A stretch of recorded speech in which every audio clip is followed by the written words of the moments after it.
Okay, great. I'm going to go ahead and share my screen. All righty, here we go. Welcome, everybody. My name is Julie Roth, and I run the Solarize program at the City of Ann Arbor. I'm a senior energy analyst for the Office of Sustainability and Innovations, and I am here to help the GLREA present this webinar called Ann Arbor Solar Stories. Tonight's speaker is going to be Scott Nelson. And Scott is I'm going to let him more thoroughly introduce himself, but he's going to be talking about his facilitation of solar and LED lighting in Adventist church and school in Ann Arbor, of which he is a member. The financial sponsors of this program are the Michigan Department of Environment, Great Lakes and Energy, or EGLE, McNaught and McKay Electric Company, and Harvest Solar. So we thank them. This program, Ann Arbor Solar Stories, is part of a 4-part kind of monthly series that GLREA does called Thursday Night Energy Events. And the first Thursday of each month is this, Ann Arbor Solar Stories. The second Thursday of each month are clean energy seminars, which discuss all kinds of important legislative, technology, and other interesting things coming up in the clean energy world. The third Thursday of each month is Detroit Solar Stories, focusing on that city. And the fourth Thursday of every month is My Solar Story from around Michigan, or sometimes an energy Q&A, where you can come and get all of your questions answered by all of the experts that tend to hang out in GLREA Zoom meetings. So come join any one of those. The Great Lakes Renewable Energy Association is celebrating its 30-year anniversary. It is a 501c3 nonprofit organization formed in '91 and supported by members to educate and advocate for renewable energy in the Great Lakes. And educate and advocate, they do a phenomenal job of it, I must say. So ways that you can help the GLREA: you can become a member. If you're not, you can renew your membership. You can financially sponsor a membership for a local teacher or student. You can help grow the membership by telling other people about GLREA, inviting them to these sorts of seminars on Thursday nights. And certainly you can just give them money, because they will take a financial donation as well to support their work. So that's all about GLREA and this program. And I'm going to stop sharing, and I'm going to hand it over to Scott Nelson, who is going to take over the screen and tell us all about the project that he helped facilitate.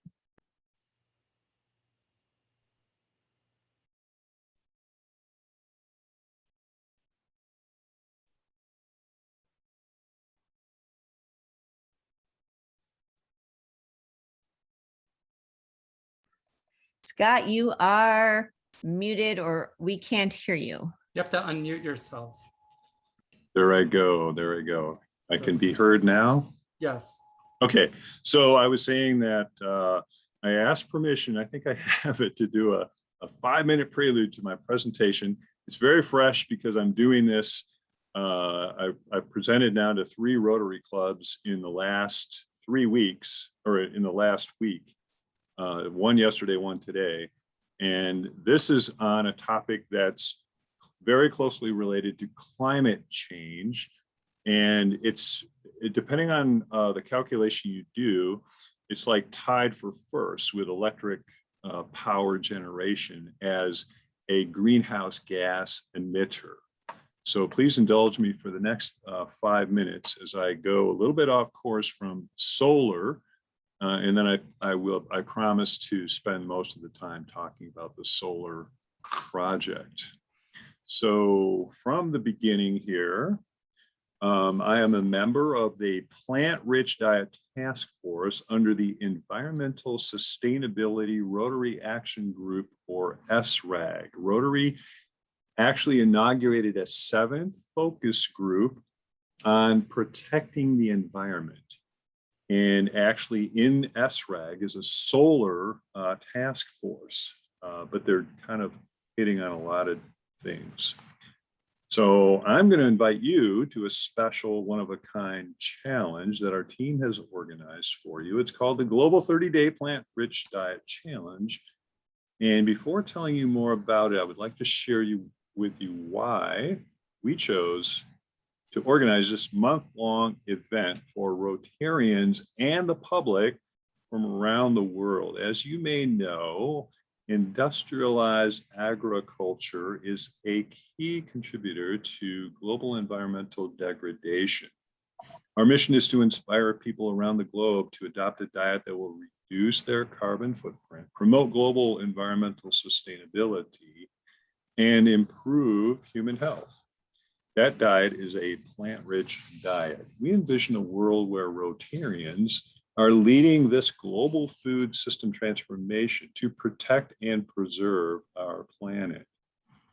Research shows that industrialized animal agriculture here in Michigan, which has a very diverse agricultural footprint, including commercial fishing, is a leading cause of all planetary emergencies listed on this slide.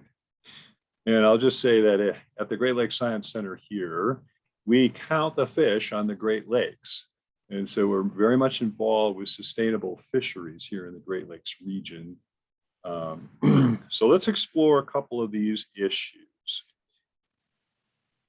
This chart shows that consuming animal-based foods uses far more of Earth's resources and is more harmful to our climate than consuming plant-based foods.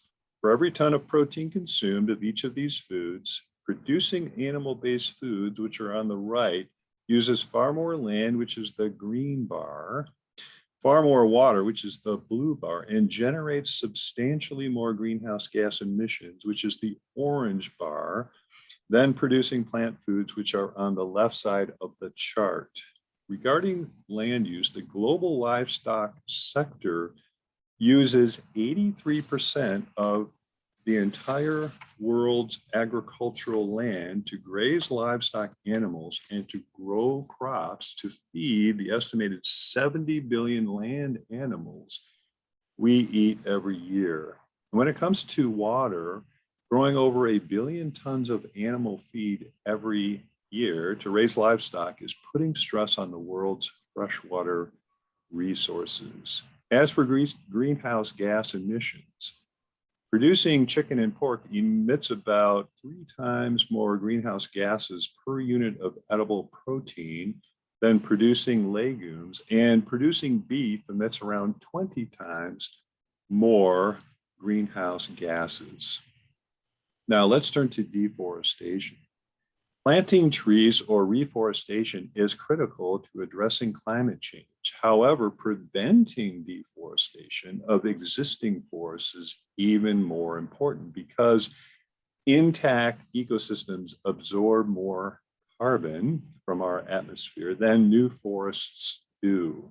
Unfortunately, animal agriculture has become the #1 driver of tropical deforestation. Natural habitats around the globe are being burned and cleared for cattle ranching and to grow livestock feed. Tragically, this habitat destruction is decimating populations of wild animals. According to the World Resources Institute, reducing consumption of animal-based foods among the world's wealthier populations could free up significant amounts of land, possibly enabling the world to feed 10 billion people in 2050 without agriculture further expanding into forests. Our oceans are also in big trouble. The average person now eats almost twice as much seafood as they did 50 years ago. It's estimated that we are pulling over 1 trillion fish out of our oceans every single year, and 94% of ocean fisheries are now overfished or maximally fished.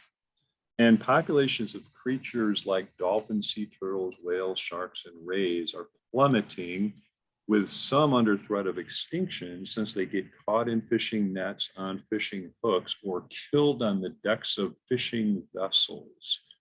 There is a simple, fast solution to all of this, and that is plant-rich diets. World Resources Institute tells us that if the 2 billion of us high consumers cut our meat and dairy consumption by just 40%, we can save an area of land twice the size of India from being destroyed and avoid 168 billion tons of future greenhouse gas emissions. There are some relatively easy dietary changes that can yield big environmental results. Number one, we can just simply go meatless 1 day a week.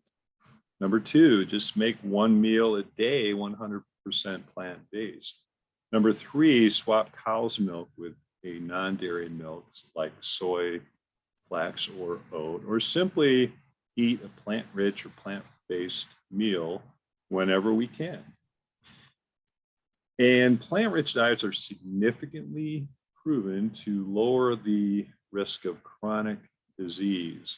Forks Over Knives is a great documentary about the impact of diet on health. I have a slide later on, I won't show it, but it estimates that 80% of chronic illness in the world could be reduced through a concept known as lifestyle as medicine, which has plant-rich or plant slant as a principal component.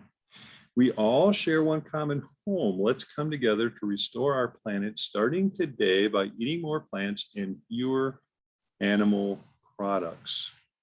So if you'd like to experiment with a plant-rich diet, please join us for our global challenge starting October 1st. We're going to have a lot of fun offering recipes, cooking demos, live question and answer sessions, and an interesting speaker series. Thanks, and I hope to see you at the challenge. So that's kind of like our scripted 5-minute that we're spanning across the world and giving to Rotarians. And there's the URL. I'll put it up in the chat a little bit later for signing up for the challenge. And I wanted to show this slide here because I mentioned this earlier.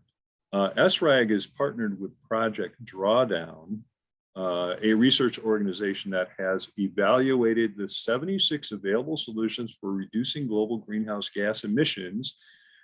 Drawdown ranks plant-rich diets as the 4th most powerful solution out of all 76, together with reduced food waste, which is actually ranked number 3. Plant-rich diets are the most powerful demand-side solution for addressing climate change.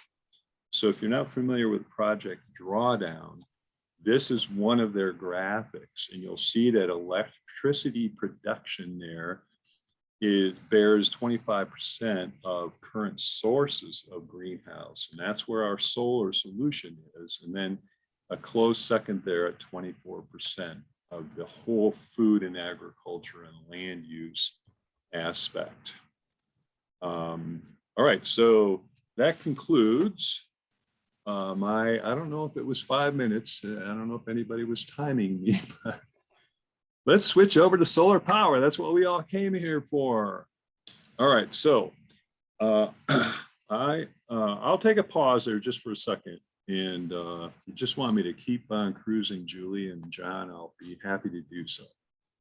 Yeah, we'll generally just have you go forward, and then when you're all done, we'll leave, a good at least 20 minutes or so at the end for questions. Oh, perfect. All right, so here we go. This is unscripted. I have my talking points, and I delivered this last May at a different solar forum, and I've updated it. So here's the address of the Ann Arbor Seventh-day Adventist Church. I've got my contact information. Happy to have anybody on the call contact me directly with questions, and I'm happy to email the slide deck out, and even the other slide deck on the plant-rich diet.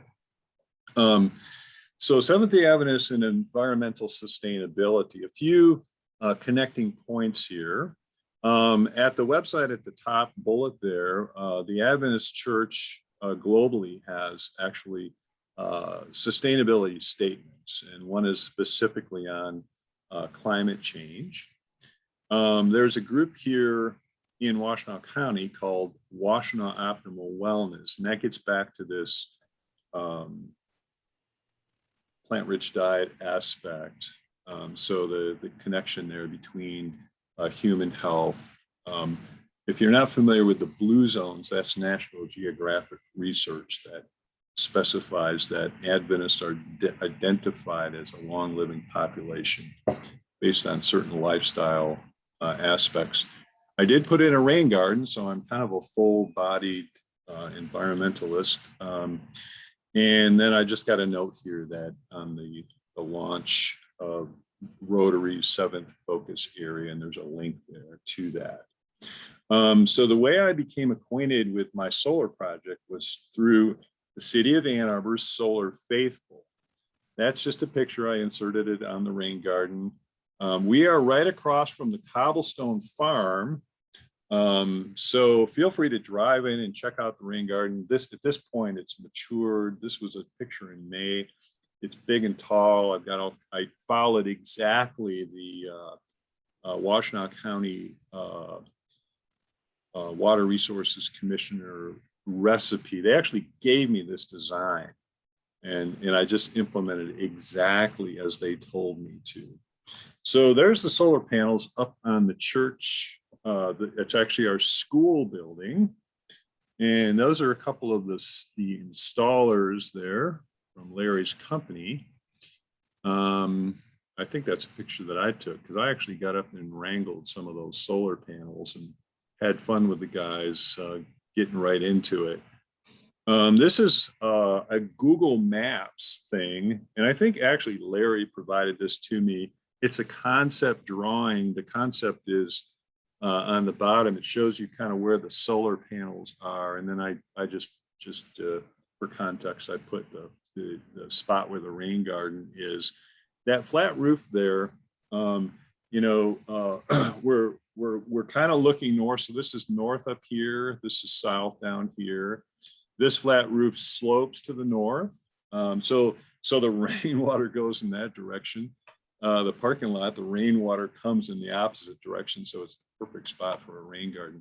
The gymnasium roof here slants to the south. So it's like the perfect spot for solar panels. It's slanted almost, I don't know if Larry can say whether it's the perfect angle, but it's close to a really good angle. And I'm sorry to say that you can't see them from the ground because they're way high up and it's kind of sloped away. So you just can't see my solar panels. And that, in a way, it's kind of a good thing. They're just up there and nobody's going to mess with the solar panels. This is a aerial photograph that Larry helped get a picture of with a drone. And so what you're seeing here now are the two systems that were put in. So there are 66 panels in this block right here. And then this little block right here are 14 panels. Now the 14 panels are powering our church facility, which is a building right over here. And the 66 panels are powering this school building, which is obviously a much larger building. Another note here is that we were in full, well, actually, let me comment on that later. This is a timeline here. So I first met with Jane Vogel from, I think it was Michigan Interfaith Power and Light, and Josh McDowell, who maybe Julie knows, from the city of Ann Arbor. And they were doing this thing called Solar Faithful, and I caught wind of it, and I started, just asking questions. They came over and met me in 2017 in October. I was invited to a Solar Faithful workshop at the campus chapel where they had already implemented a project. Sort of coincidentally along the way, my dear mother passed away. That's significant. That's in 2018 in July.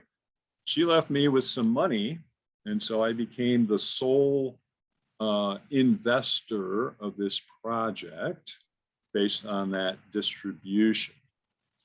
And then I went on the City of Ann Arbor website for the suggestions of solar providers. And I like what I saw from the Homeland Solar folks. So I gave them a call. I sent them electric bills for, I think it was 1 year, it might've been 5 years. And they made a site visit in January. Then the Genesis congregation right on Packard Road, just down the road from us, they held a workshop. And then Larry said, you know, the best way to the best energy that you can save is the energy you don't use. So that's where the LED lighting project came into view. And we had 72 4-bulb T12 fluorescent fixtures. And we also had some up on the gymnasium ceiling. I don't even know what the technology was, but there are these slow starting bright bulbs up there on the ceiling. I determined how, and Larry helped me a little bit, to figure out how to do a direct wire LED bulb transformation. So I, with a team of folks in my congregation, went in there and cut out the ballasts on both types of fixtures and replaced them with direct wire LED lights. And so then, well, shortly thereafter, in March of 2019, Homeland Solar produced 2 proposals for the church and the school. And they also helped me identify a rate change. So Larry helped me figure out that our school was on the wrong rate. So we actually cut our per kilowatt costs from 12 to 9.5 cents. I attended a session at the Washtenaw County Community College Entrepreneurship Division on how to set up your LLC. So the idea is that I would set up an LLC as a private investor, and that would accrue tax advantages that the nonprofit could not accrue. So the LLC would then own the solar installation and would then sell power to the church. In May of 2019, I received local approval from the church after giving a presentation to go ahead with the project. In the same month, I filed for the LLC documentation with Lara up at the state of Michigan, set up a bank account, and then I had to get approval from the ownership association of our church organization, which is in Lansing, who have ownership authority over 150 churches in Michigan.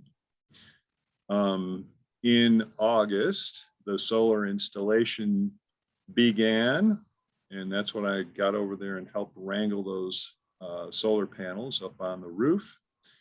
And then in 2 successive dates here, let's see, October and November. Getting a little confused on the dates here, actually, Larry.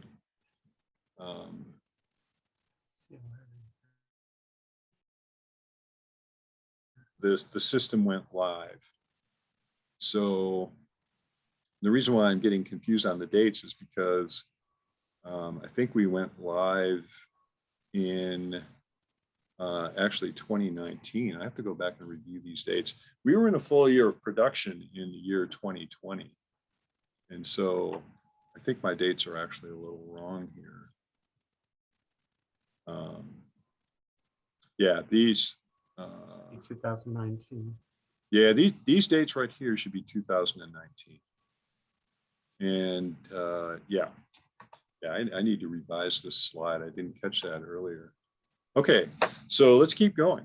Mine are a little, I've told people that my calendar brain is broken. That's probably why I put that slide together. Just to review, the calendar aspect of it. Okay, so this is kind of a big view of the cost analysis of the system. So the total cost of installation for both the church and the school is $63,000. And the federal tax credit and the depreciation costs or credits are there in the red. And so the total actual cost after those credits are accrued is $29,000. So in order to get to pay off the system on the ground, the LLC needs to accrue $29,000 from the fees of the solar generation. Now, these are estimates provided by the solar estimator, who just happened to be Larry, on what the solar production would be with regards to the usage. So solar generation is the kind of the light green bar, and then the dark blue bars are the energy usage throughout the year. So for the school, it was projected that we would be able to generate, based on the cost considerations and the interconnection agreement, 50% of the electricity used by the school. And then for the church, that's a similar graph, and it was estimated based on the size of the system that we would be able to generate 100% of the energy for the church. That's just a photo of us doing the LED lighting project. That's my brother in the Lord, Jerry, who is just helping me with the wiring. He's standing there on stilts. That guy is a human machine, and I really appreciated his help. That's just a copy of the interconnection agreement. So just a couple of notes here, perhaps, just based on all considerations, it turned out, it doesn't pay to generate money for the or generate electricity for the neighborhood. It pays to generate electricity for your own use. And so that's how the interconnection agreements were set up with DTE Energy.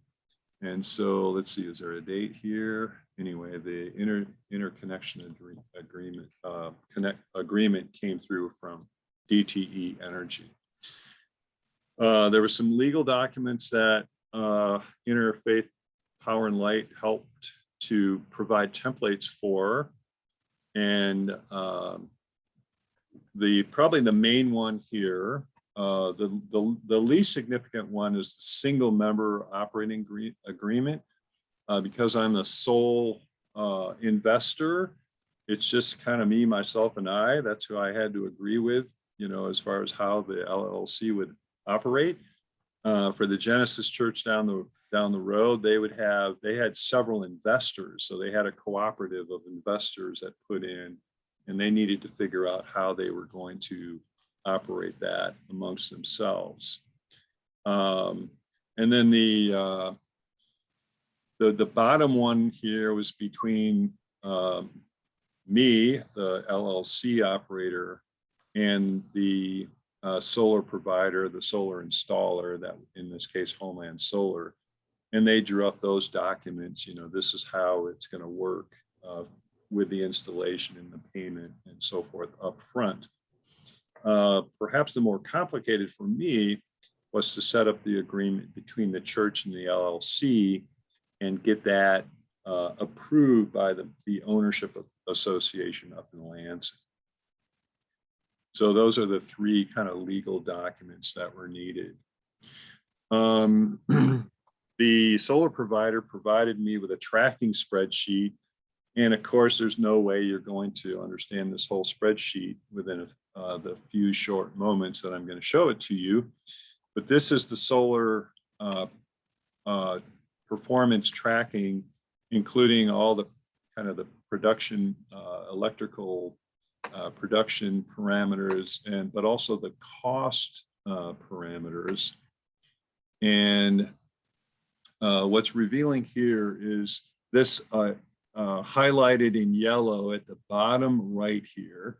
So you'll see that this whole column here shows the percentage of production for as compared with usage. And for the elementary school, it was projected over 1 year that we would generate 50% of the production. And I would say the solar estimator did a pretty good job. We're looking at 51% here. And you can see how the percentages vary over, the solar year. So good job. I'll just say good job, Larry. And for the church, it was estimated that the solar production over the year would be 100%. And our bottom line here is 94%. So once again, I would give a big round of applause to the solar estimator. This was just simply a billing statement. So it was the first one. So it's just an example of a billing statement. And one of the things it reveals here is that the LLC is charging the church 90% of the DTE energy rate. And so that's important because, if I were to make a deal that the church couldn't refuse, then it would want to be, it would be a deal where it would, this is going to save you money right away. So that accomplishes this task. They're going to, for the solar production of the solar panels, they're only going to pay 90% of the rate of the utility. So they save money immediately. Not a lot, but a little bit. So the payoff, the payoff on the system is estimated to be completed in about 6 years. And so at that point, basically the LLC can dissolve, and the church can simply assume ownership and continue to produce power for the 25-year warranty period of the solar system. And we estimated that over time, this was a number that somebody wanted to know, how much would the church save over 25 years? And that number is estimated to be dollar-wise $120,000. So that number's on the left side. And then there's the happy, intrepid solar installers there with me in the black shirt in the middle with the U of M hat on. And I think that is where we are now, is that the question and answer period. Thank you, Scott. And you can, yep, there you go.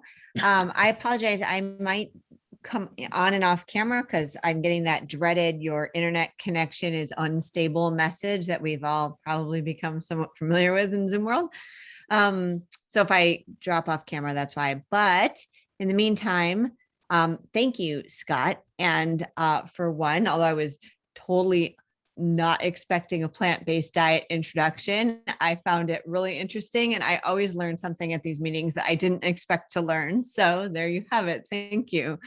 Let's see, questions. So as far as questions go, there are some questions a question in the chat, which I'll raise. And in the meantime, you can use the reactions button at the bottom if you'd like to raise a hand, or if you can't manage to make that work, you can just wave your hand or just pop off mute if you'd like. But Scott, there is a question here about how does the warranty pass from the LLC to the church? Yeah, that's a good question. And actually, Larry might have an answer to that question. Yeah, so if ownership passes, is the warranty transferable? And I haven't really thought deeply about that question. It's a good question. If it's appropriate to pass that question over to my Yeah, my to me. my solar installer. Sure. The warranty goes with the panels. So when you transfer ownership, then the new owner would have the warranty. And so I think that's more just a question of making sure you've got an installer that's there to help you through the process. But having said that, the likelihood of having any real need for that warranty is pretty low. So there's a really good, corollary question there that we could expand on, Larry. Let's say a Homeland Solar went belly up, the panels are insured by the manufacturer, right? Oh, yes. The warranty, well, there's several warranties start with the manufacturer. And I know that McNaught McKay also stands behind the same panels, because it's certainly possible that the Homeland Solar is not going to go belly up, but certainly panel manufacturers have gone belly up in the past. So, McNaught and McKay does provide some additional background to that. But fortunately, in a situation, I know National Renewable Energy Laboratory did a study, and the failure rate for panels was 0.05%. Not 5%, not 0.15, not 0.5%, but 0.05%. So if you look at that over the size of your capacity over that 25 years, it's highly likely you will have no failures. Yeah, and the other thing that you told me, Larry, is that while the panels have a 25-year warranty period, they will continue to produce energy significantly beyond that, maybe at a slightly reduced capacity over time. Correct. But they'll just keep on trucking. Yep. And I've got a few astute observers in my church, and one of them, our treasurer, as a matter of fact, he said when he saw the actual panel make that we were getting, he said, those are high quality panels. And so I don't know the market that well, but just based on a couple of independent things there. The other thing to talk about warranty wise here is the inverters. So there are inverters that are part of this system that sit between the interconnection with DTE and the solar panels. And those have a 12-year warranty on it. And sometimes you build into your agreement, the cost of potentially replacing those inverters at the 12-month time. I did not bother to do that. We decided to just meet that requirement, when it came up. The church at that point, as the owner, would be responsible for replacing or performing maintenance on those inverters. I would just add here for the folks who have not heard of Solar Faithful before, this is a program that is still going on. It's not officially run by the city, but by some individuals outside the city, certainly with the city's support and endorsement.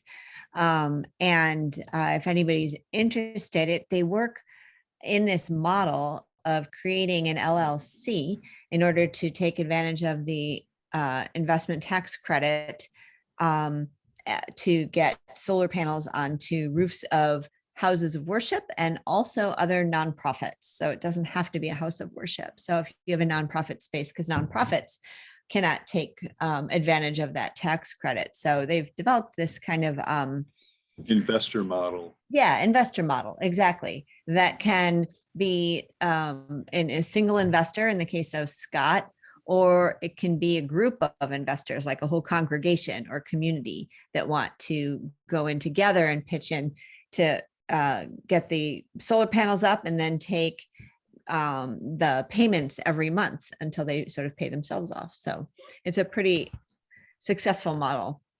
But there's some other questions here. There is a comment from Janice that I encourage people to look at in the chat about Lawrence Tech University with some examples of low impact design on their campus, which sounds really interesting. And she has a link there. There's also a question from Abraham about whether you got battery storage as part of the system. Yeah, good question. I was just talking to somebody recently who was looking into doing an installation with battery storage. And the key with battery storage is batteries are expensive. So I did not strongly consider the battery storage option. But, battery storage would be something where in due to the calculation given by the solar investor, it was recommended that I not go full scale in terms of, full energy production for the church as well as the school, them being, different footprints in terms of electric power consumption. So that's another calculus. But bottom line is battery storage creates a whole different type of installation and cost calculus. And I don't know what the payback is or what the calculation is on that. But it's not, I could just say no. battery storage is not used in this system.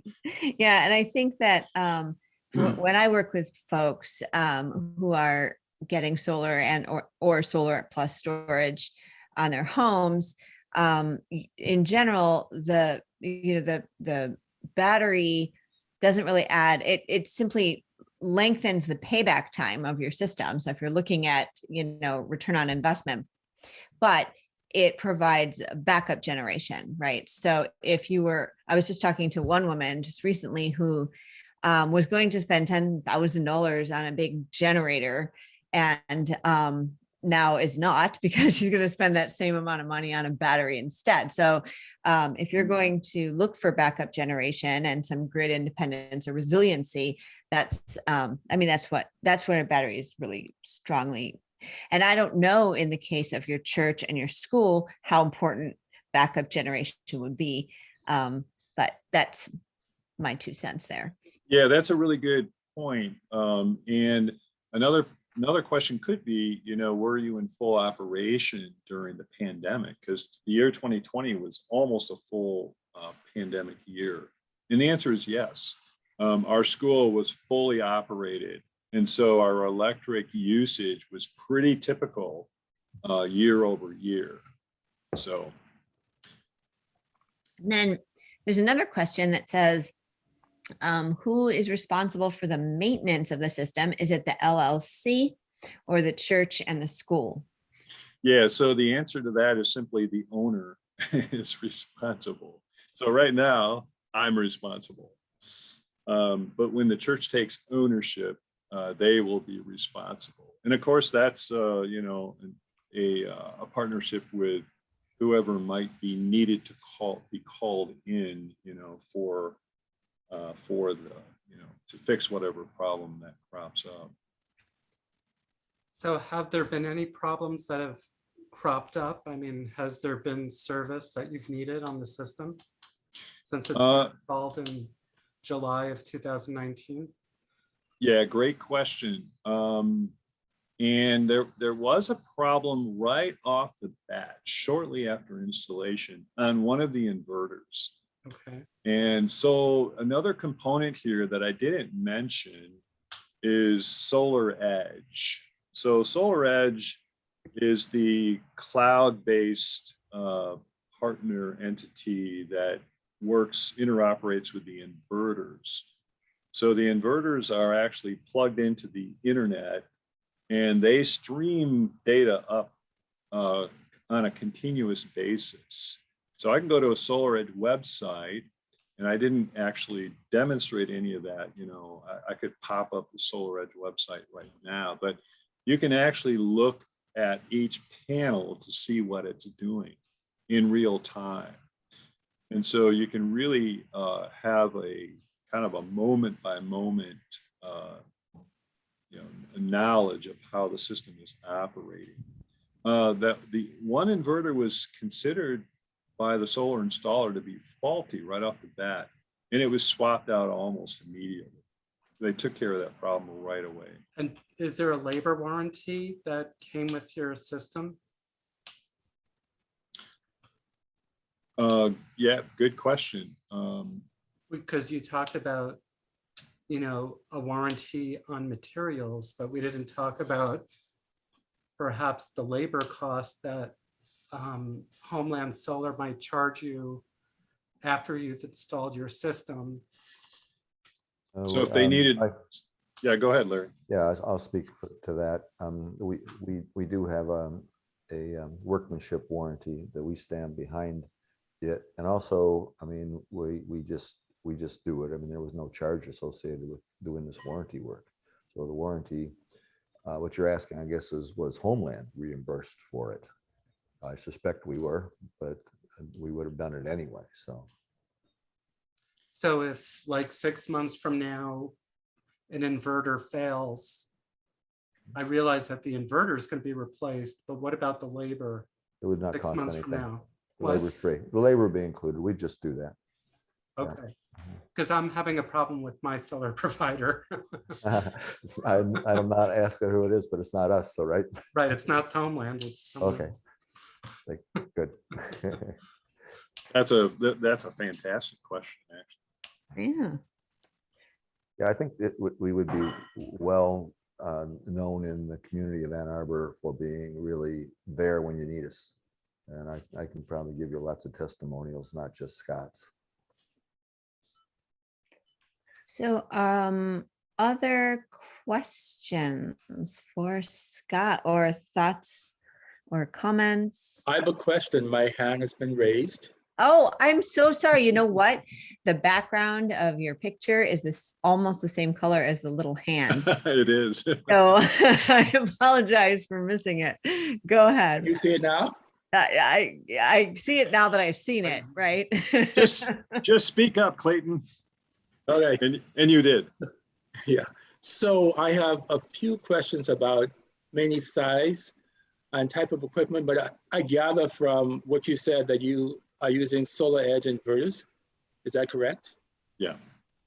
What size are the inverters? I assume that there are different sizes for the church and the school. That's right. So Yep, what they are. size inverters are you using? Good question. I don't know that I have that at my fingertips. Larry, was that in the original purchase document? Oh, yes. I don't have it in my mind either, to be honest. I actually but there's- have those purchase documents here. Well, no, that's okay. So what you said that you have 66 panels for the school and 14 for the church. What size panels are they? So I've got the data right here in front of me. The school, they're all the same panels for both systems, I believe. They are 385 watt microcrystalline silicon panels. So if the 385 number makes sense to you, then that's what I have here. That makes sense. Okay. And then the Solar Edge is a 5.0 kilowatt single phase inverter. And then I've got something here that talks about power optimizers. So Solar Edge P400 DC power optimizers.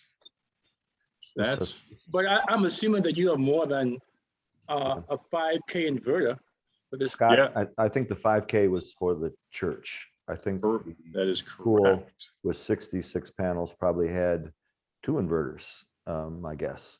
That is correct. 7.6 maybe. That is correct. And I'm going to give you that right now.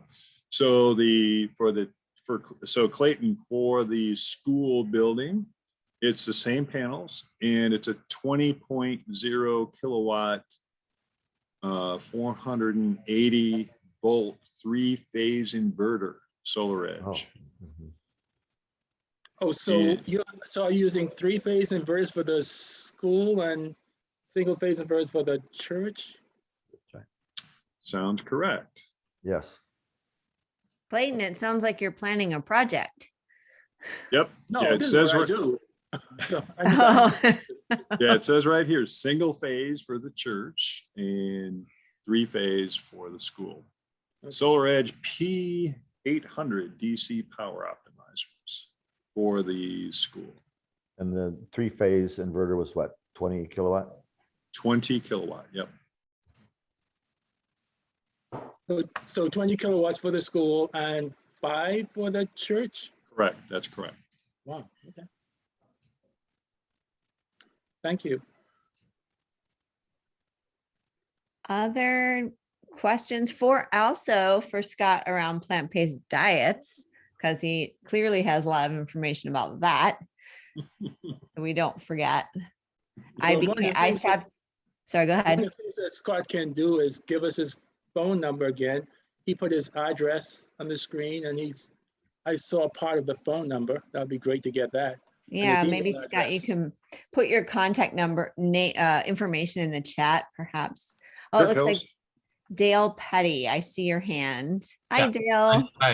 I just want to say thank you to Scott and the church down the road. We live on Easy Street, just off of Packard. And several years ago, the church just dropped off some wonderful vegetarian cookbooks, and we've been using them ever since. Very nice. Excellent. And we stopped eating meat in my household when my oldest daughter, who is now at University of Michigan, when she was in high school and took AP Environmental Science and came home and basically was, well, that was the end of meat in our in our home, which we haven't missed one bit. Actually, it's been fine. Our 3-year-old daughter converted us. Mhm. We were Yeah, just those talking. daughters. We were just talking at a environmental sustainability Rotary Action team meeting today, and we said we got to get them when they're young. And you just told us why. John Sarver's hands up. Yeah, I'm kind of curious, Scott, how you picked the 90% for the rate for the church. And, was it kind of arbitrary, but was that able to give you a, let's call it a modest return on your investment? How did because obviously the better deal you get the church, the less you're going to get in the returns. So this is a fantastic question, John. Your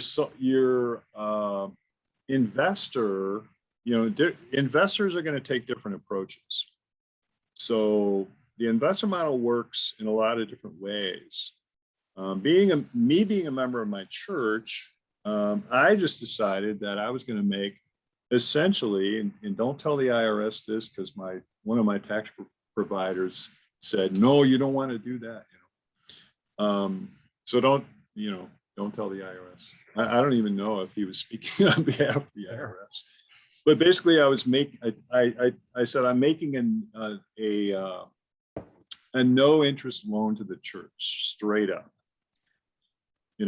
So I'm actually not seeking to gain back any more dollars. What I'm seeking to do is get a return dollar for dollar of the investment, through the incentives and through the solar generation.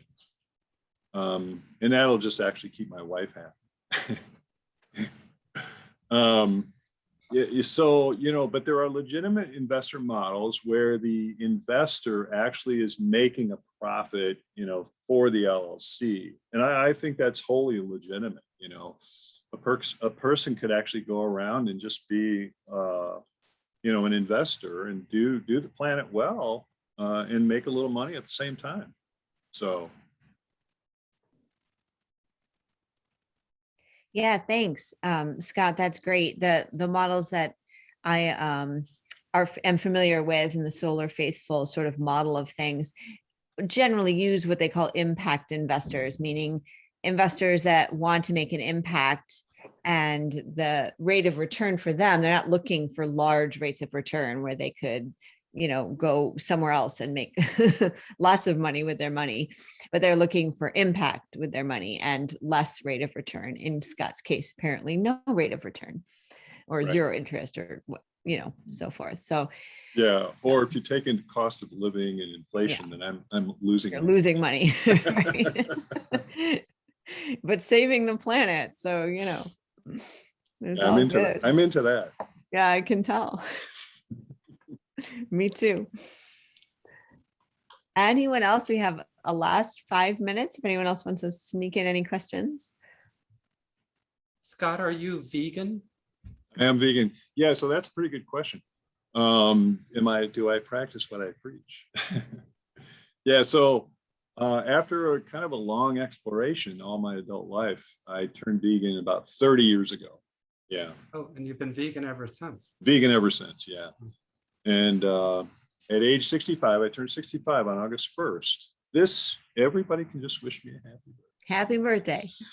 But yeah, my medical doctor just says, look, man, just stay away from me.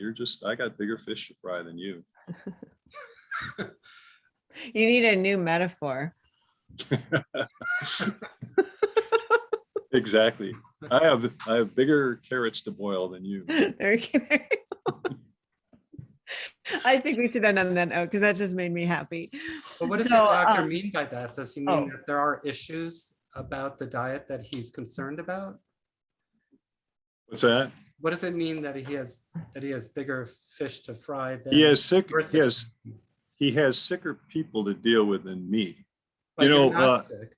Yeah, so my last one of my recent primary care physicians, when I told him I was vegan, he said, well, I'm really concerned about your iron. So he did my blood work. I said, great.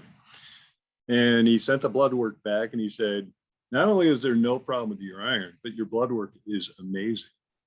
And that's the one that said, you really don't need to come back unless you have a problem. So that was actually what he said.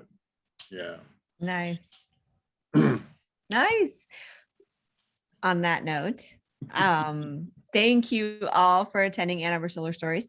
We are looking for more people in Ann Arbor who would like to present their solar stories, also in Detroit and around Michigan. So if you know of somebody who's got an interesting setup, an interesting story, something kind of creative or innovative in terms of what they've done, let me know and we'll hook them up. And that's about it. And thank you to GLREA and John. Thank you so much.